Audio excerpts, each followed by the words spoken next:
So, hello everybody. I hope you can see. Is that all right? Yeah.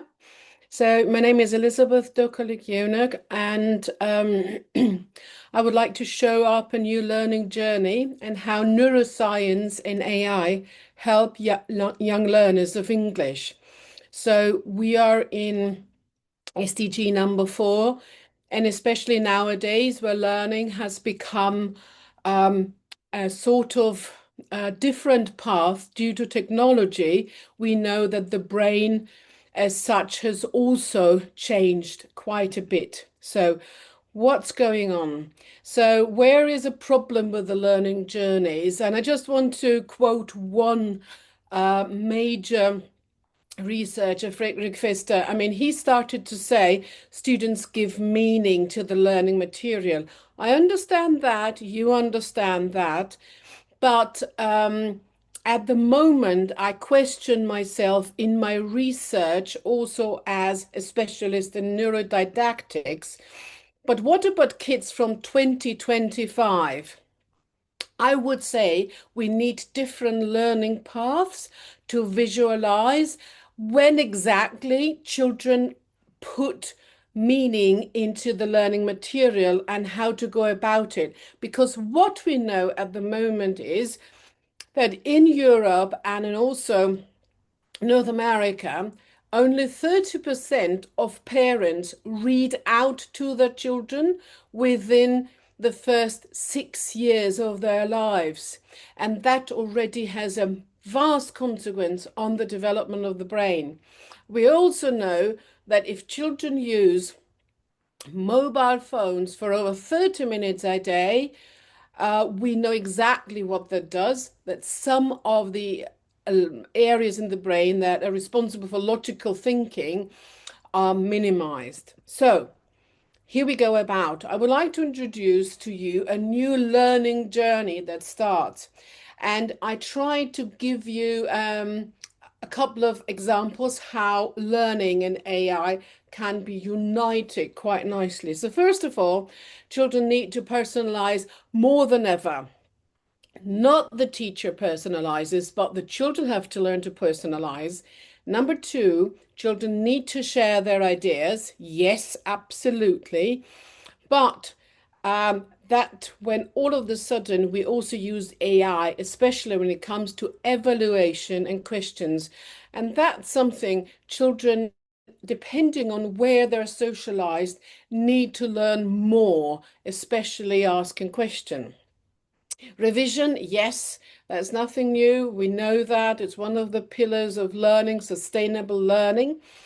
But still, this play and edit, this changing, I believe that this is one of the key foci today that we can implement AI.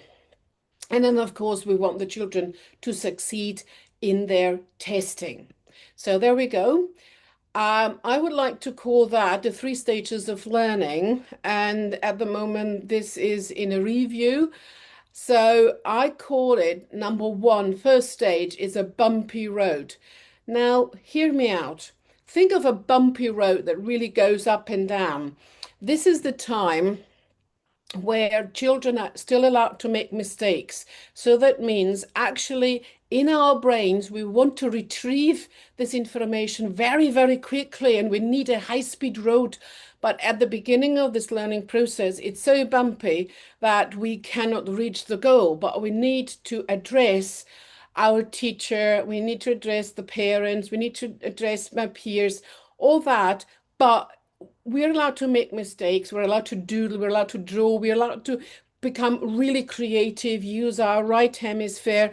And this is the journey children start on their own. It's their way of finding out what's the best way for me to overcome this bumpy road. And then in the next, I call it the wavy road. Sorry, what is a wavy road? A wavy road means now I don't need to ask the teacher a lot. I ask my friends and I ask, family members, but I use AI. I use AI to get to this end of this road, but it's still bumpy and it's still a bit wavy. I still, need to stop here and there. But I start writing, I start reading, and all this learning process is getting there. And then finally, when I've achieved that on my own, this is my high speed.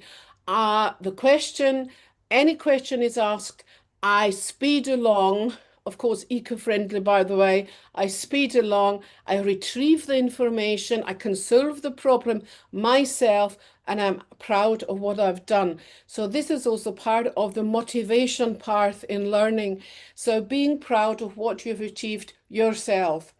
Um, I would say I did a pilot testing with pictures also to teach children on what learning journey they are at the moment, and it really worked out really well. So I'm digging deeper in this for a next study.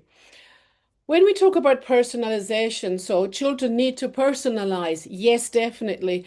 I try to quote, but active engagement, that really means we can build a city of high-speed roads where children retrieve their information and then answer very quickly. But that also means we need to install more visual, haptic, auditive, emotional stimuli. And the biggest problem is, of course, haptic, as haptic is the strongest stimulus we have. And it's still there when we're getting older, you know that, yes? And it's the first stimulus that is really detectable in the unborn baby. So for us as lecturers, as teachers, we definitely have to focus on all these stimuli, but it needs to be seen from the children's point of view. So they definitely have to define what do I use to get to my high-speed road, and they decide which way they want to learn. Um, when we are in this phase where children share their ideas, so we are now in the four C's. So I don't know if you've heard the four C's, the 21st century skills. It's communication, collaboration, critical thinking, and creative thinking. This is the time where children start sharing ideas. In this wavy part, children open up and all their ways of perception are going room. And all of a sudden, children I feel motivated. They get a boost in all their ideas that come along. And that also helps children to start thinking on their own and developing ideas on their own. But nevertheless, we need this social interaction. It's still something that keeps learning going. And they need to evaluate, they need to give a feedback. And we always have underestimated that this is such a crucial part in digital learning. And here, AI can give us a great feedback on what we're doing. So I brought a little example. Now, if you look at this fruit basket, you can do a lot of with pictures.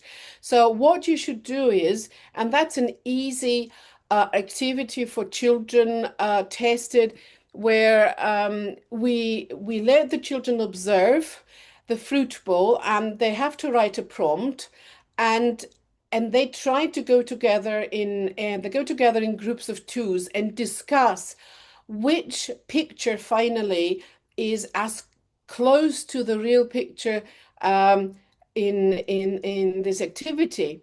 And then they have to compare, first of all, what they have written. And it's so fantastic to use AI because you just write something and immediately you get a feedback. What's going on there? I mean, it's so mind-blowing that children for the first time don't have to wait for the teacher to go through a text. No, you press the button and it's there. It's fantastic. Children revise. Yes, we need apps for that. That's nothing new, I have to say. But um, when we want to integrate children, they need a regular feedback because that strengthens memory traces. And from my point of view, I definitely presume that AI is such a strength for keeping these memory traces because you need to become very critical and you have to ask, could that be correct? Or do I have to reprompt and to get a different answer? I come up with another example. So children, first of all, this would be for very young learners, so probably in a primary school. They should, the topic is about life under sea. So they start listing all words and phrases they can think of. But so to start with here, with fish, bag, bottles, plastic, whatever they come up with. Step two, they use AI and they write a prompt. You can give them sentence starters for that, but they have to write a prompt to find out about word connections. And they have to pick two, three word connections like plastic bottle, plastic bag. And then in step three, they should find categories. So you broaden it up, but they use it. Of course, they could Google, but then again, they really have to prompt, they have to write a text to get to this answer and then discuss, always try and get a feedback, go and get into a collaboration. And then, of course, write a sentence, don't throw plastic bags in the sea. So you've got the learning all done, fine. But that's not it. We really want them to succeed in tests. So children need to learn their spaces, their learning space. That could be sitting on a chair, for others, sitting on the floor, for the next ones, I don't know, lying down, maybe walking around. So they need to find their learning space and you need to teach them. They need to try it out. This is so important for learning. And of course, uh, don't forget to teach them. They have to um, really talk about um, give yourself any kind of appreciation. So that's important. Appreciation is important. It's a motivator. There's another example, and I can see I'm running out of time, but it's all be there. So it helps children to write text, to come up with a dialogue, to compare again, and then get into a speaking mode. So all in all, thank you very much for listening. If you want, there is a link there on the right for an SCG you can use. Happy to share with you. Thank you. And it's really time to start a new learning journey. Thank you so much.